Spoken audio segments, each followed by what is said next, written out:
영국의 철학자이면서 유명한 방송인이었던 조호드 교수가 어, 역사상 존재하는 인물 가운데 누구를 가장 먼저 만나보고 싶으며 또 가장 그에게 해보고 싶은 질문은 뭐냐는 그런 질문을 받았습니다. 그 조호드 교수가 한 답은 나는 예수 그리스도를 만나보고 싶고 그분께 세상에서 가장 중요한 질문, 당신은 참으로 죽음에서 부활했습니까? 아니면 부활하지 않으셨습니까? 를 묻고 싶다고 말했습니다. 부활절이 되면 부활에 대한 이야기를 하면서 부활이 과연 사실이냐 아니면 거짓이냐 이 둘 사이를 놓고 많은 이야기들이 오고 가게 됩니다. 부활절이 되면 우리는 서로에게 해피 이스터 하면서 인사를 합니다. 행복한 그리고 즐거운 부활절 되기를 바랍니다. 이렇게 인사를 합니다. 이 인사를 통해서 여러분들은 어떤 희망 그리고 어떤 소망을 담고 인사하십니까? 고린도 교회 안에는 죽은 자의 부활에 대해서 의심하고 죽은 자의 부활은 있을 수 없다고 말하는 부정하는 사람들이 있었습니다. 교회 안에 여러 문제들이 있었지만 특별히 사도 바울은 부활의 문제를 고린도전서의 제일 마지막 부분에서 다시 거론하면서 이 사도 바울의 이 부활절에 대한 관심은 이거였습니다. 그의 관심은 교리적인 관심이 아니었고 부활로 인한 성도들의 삶의 문제, 부활 때문에 인한 성도들의 그들의 실제적인 삶의 문제에 대해서 그가 굉장히 관심을 갖고 있는 걸 볼 수 있습니다. 신앙과 삶, 그거는 별개의 문제가 아니고 매우 긴밀하게 연결되어 있는 문제이기 때문에 그렇습니다. 그래서 사도 바울은 부활의 문제에 대해서 역사성 사실 자체를 논증하기보다는 부활의 문제가 우리의 삶과 신앙에 매일 어떤 관심을, 어떤 문제를 갖고 어떤 관계가 있는지 그거를 관심 있게 이야기합니다. 부활은 우리의 죽음 이후에나 필요한 어떤 하나의 신학적인 개념이 아니라 매일매일 우리의 삶에 영향을 미치는 신앙의 문제라고 보았기 때문입니다. 사도 바울은 오늘 본문을 통해서 부활이 우리의 신앙과 삶에 던지는 세 가지 중요한 의미에 대해서 말을 하고 있습니다. 예수님께서 하신 지상 사역에 대해서 우리가 말을 할 때 되게 많은 사람들은 십자가의 죽음, 예수 그리스도의 십자가의 죽음을 많이 떠올리면서 이야기를 합니다. 십자가는 항상 인기가 있는 신앙의 주제죠. 그러나 부활이라고 하는 것은 부활절만 잠깐 언급되는 그리고 그 뒤에는 이야기되지 아니하는 어떤 의미에서는 좀 신앙적인 주제에서 뒤로 밀려난 그러한 주제라는 생각이 듭니다. 그러나 우리가 부활을 말하지 않고 십자가로만 돌아가는 신앙, 그것은 온전한 신앙일 수 없고요. 건강한 신앙이라고 할 수 없습니다. 부활은 예수님께서 하신 사역에 뭔가 추가된 사역이 아닙니다. 무언가 부족한 듯해서 추가해서 넣은 보충한 사역이 부활이 아닙니다. 부활은 예수님께서 지상 사역에서 하신 가장 위대한 사역이고 가장 중요한 마지막 사역이었습니다. 바울 사도는 하나님의 아들 예수 그리스도께서 부활하심으로 비로소 그가 하나님의 아들로서 온전히 선포되셨다. 온전히 확증되셨다라고 말씀합니다. 로마서 1장 4절 말씀입니다. 성결의 영으로는 죽은 자들 가운데서 부활하사 능력으로 하나님의 아들로 선포되셨으니 곧 우리 주 예수 그리스도시니라. 예수님은 단지 죽음 자체를 목적으로 십자가에 달리신 것이 아니라 부활하시기 위해서 십자가에 달리셨습니다. 그러므로 십자가에 달리신 그리스도에 대한 묵상만큼이나 부활하신 우리 주님에 대한 묵상이 신자들에게 매우 강조되어야 하고 중요합니다. 그래서 우리가 교회력을 보면 예수 그리스도에 대한 십자가의 죽음 그리고 그의 고난을 묵상하는 사순절이라는 기간만큼 부활 이후에 성령 강림절까지 50여일 동안 교회는 부활절로 그 기간들을 지키게 됩니다. 사순절만큼이나 예수 그리스도의 십자가의 죽음 그의 고난을 묵상하는 사순절이란 이 기간만큼이나 예수 그리스도의 부활을 기념하는 교회의 절기가 그만큼 중요하게 여겨졌다는 것입니다. 기독교 신앙은 오늘 우리가 읽지는 않았지만 15장 3절과 4절에 언급된 것처럼 예수 그리스도의 죽음 그리고 그의 부활 이 중요한 두 기둥으로 기독교 신앙은 구성되어 있습니다. 둘 중에 하나라도 제대로 세워지지 않는다면 기독교 신앙은 곧 붕괴돼 버리고 말 겁니다. 이 말씀의 3절 고린도전서 15장 3절과 4절 말씀의 요지는 예수께서 성경대로 죽으셨고 예수께서 성경대로 살아나셨다는 겁니다. 예수 그리스도의 십자가의 죽음은 성경대로의 죽음이시고 또 성경대로의 다시 살아나심이었다는 겁니다. 사도 바울은 오늘 본문에서 만일이라고 하는 단어, 가정적인 형태의 만일이라고 하는 단어를 6번 사용하면서 만약에 그리스도의 부활이 없다면, 만약에 그리스도께서 다시 살아나신 것이 없다면 우리의 신앙에 어떤 일이 벌어질까를 설명합니다. 그리스도의 부활을 부정할 때 갖게 되는 기독교 신앙의 의미가 무엇인지를 설명합니다. 첫 번째, 그것은 만약 그것이 사실이 아니라면, 즉 그리스도의 부활이 없다면 우리의 믿음은 헛것이라고 말씀합니다. 헛것이라는 단어는 문자적으로 케노스라는 그릭 단어입니다. 헬라어입니다. 케노스. 우리가 빌립보서에 보면 예수님께서 하나님의 아들이시지만 그의 그 영광을 버리시고 종의 형체를 갖고 이 땅에 오셨다는 말씀이 있습니다. 자기를 비워 이때 케노스라는 단어가 사용됩니다. 오늘 이 본문에 똑같은 본문이 사용되었습니다. 헛것을 표현할 때 케노스라는 단어가 사용되었어요. 즉 이겁니다. 예수 그리스도의 부활을 빼면, 그리스도가 다시 살아나지 않았다면 기독교 신앙은 남는 것이 없다, 그런 뜻입니다.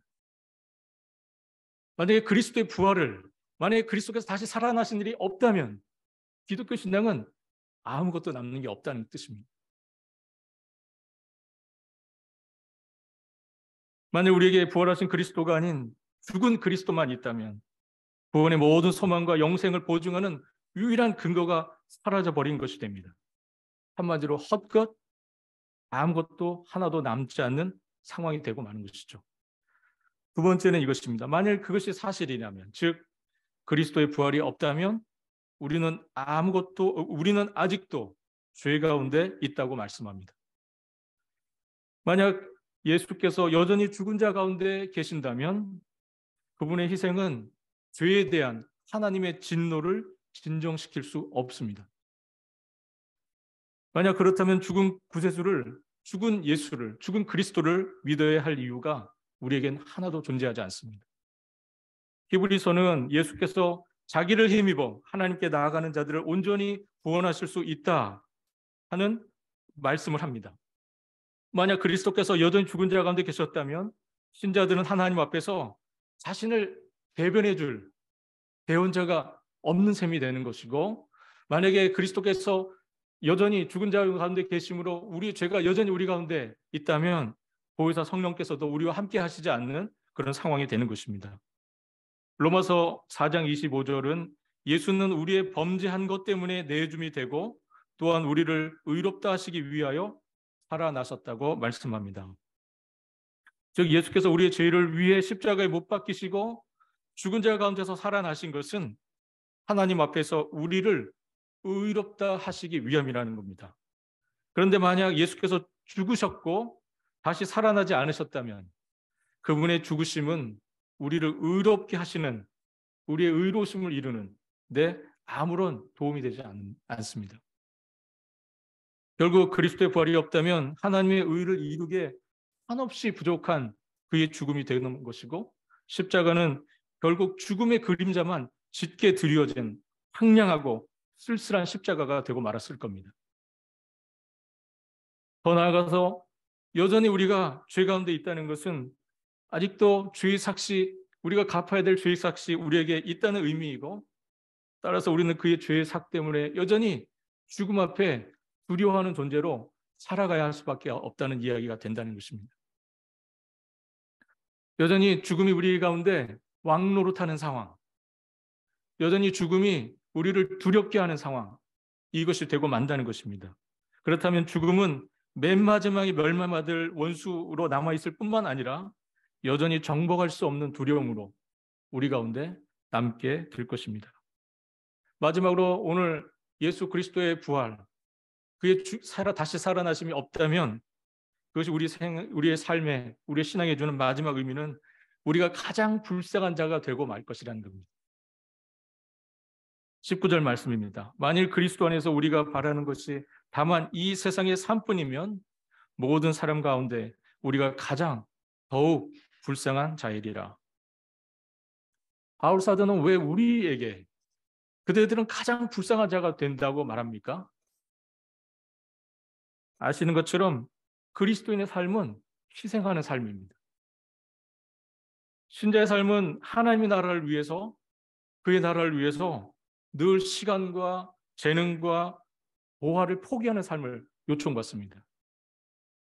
그런데 만약 부활이 사실이 아니라면, 부활과 함께 약속된 영생을 얻기 위해 자신의 모든 것을 팔았던 우리는 참으로 불쌍한 자가 되고 마는 것입니다. 우리는 그 영생을 얻기 위하여 우리의 모든 것을 드렸습니다. 우리의 전부를 팔아버렸어요. 그리고 그 영생을 우리는 얻으려고 소망했습니다. 그런데 그리스도의 다시 살아나는 것이 없다면, 그의 부활이 없다면 우리는 여전히, 우리는 모든 것을 허비해버린, 한마디로 탕진해버린 가장 불쌍한 사람들이 되고 말 것입니다.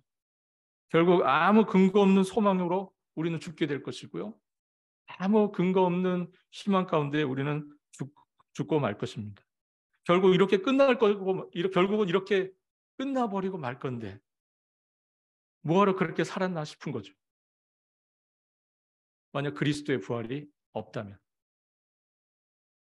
그러나 중요한 점은 지금까지의 모든 이야기는 만약이라고 하는, 즉 사실이 아닌 가정이었다는 겁니다. 지금까지 제가 말씀드린 모든 것은 가정이었어요. 사실이 아닙니다. 그렇다면 진실은 뭡니까? 오늘 본문 20절이 그것을 분명히 밝히고 있습니다. 그러나 나는 이제 그리스도께서 죽은 자 가운데서 다시 살아나사 잠자는 자들의 첫 열매가 되셨도다. 바울 사도는 죽은 자의 부활은 실제 하는 일이며 이제 그리스도께서 죽은 자 가운데서 다시 살아나사 잠자는 자들의 첫 열매가 되셨다고 선포합니다. 할렐루야. 이처럼 예수 그리스도의 부활은 아침에 솟아오르는 태양처럼 짙은 어둠을 뚫고 떠올라서 인간의 삶에 있는 모든 공허함과 헛된 것을 신규류처럼 사라져 버리게 만드는 것입니다. 그것이 바로 예수 그리스도의 부활입니다.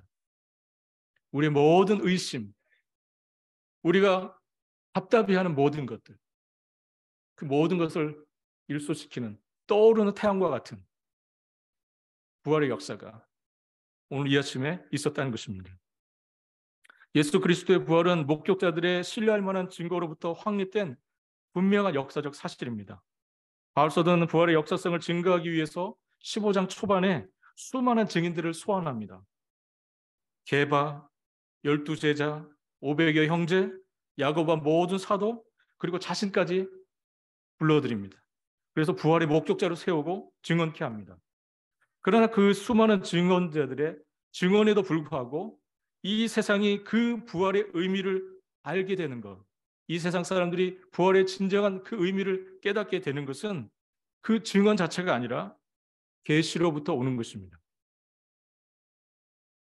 증언이 우리로 하여금 부활을 믿게 하는 것이 아니라는 것이죠. 그리스도의 부활을 목격한 사람들은 그리스도께서 죽은 자 가운데서 다시 살아나셨다고 선포했습니다. 이것은 부활이라고 하는 그 사실 자체를 인정하고 선포한 것입니다. 그렇지만 그것이 계속해서 잠자는 자들의 첫 열매가 되셨다. 그리고 나도 그 부활에 동참하게 될 것이다 라는 믿음과 확신을 갖게 하는 것은 또 다른 차원의 문제입니다. 이는 그들이 그리스도의 역사적인 부활을 사실로 받아들였을 뿐만 아니라 나의 부활로 믿고 받아들였기 때문입니다.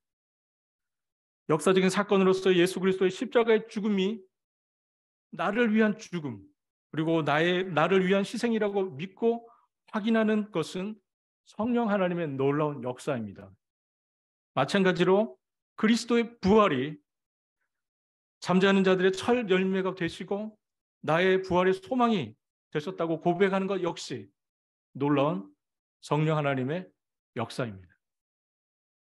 저는 오늘 이 놀라운 성령 하나님의 역사가 우리 모두에게 있기를 축원합니다.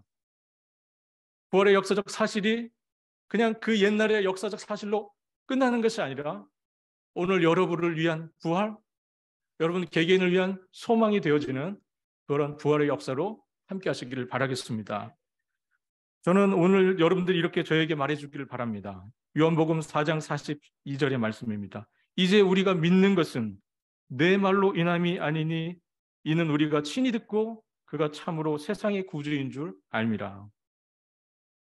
모든 환난과 어려움 중에도 우리의 믿음을 견고하게 붙잡아 주는 것은 근본적인 그 신앙의 토대는 다른 것이 아니라 바로 그리스도의 부활입니다. 우리가 모든 고난과 어려움을 이기고 믿음으로 승리할 수 있는 것은 그리스도의 부활 때문입니다. 그리스도가 죽음과 사망의 권세를 이기시고 승리하셨기 때문에 우리가 그 믿음 안에서 우리도 승리하고 부활할 것을 믿는 것입니다. 부활하신 그리스도께서 우리의 손을 잡아서 기가 막힌 운동이와 수렁에서 끌어올리시고 우리의 발을 반석 위에 세워두시기를 간절히 소망합니다.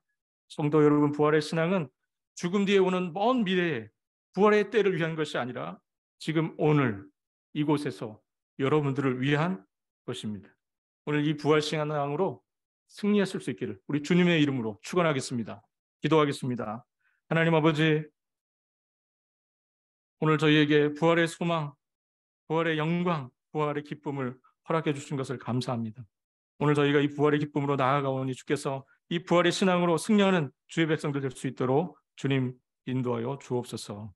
감사드리며 우리 주님 되시는 예수 그리스도의 이름으로 기도합니다. 아멘.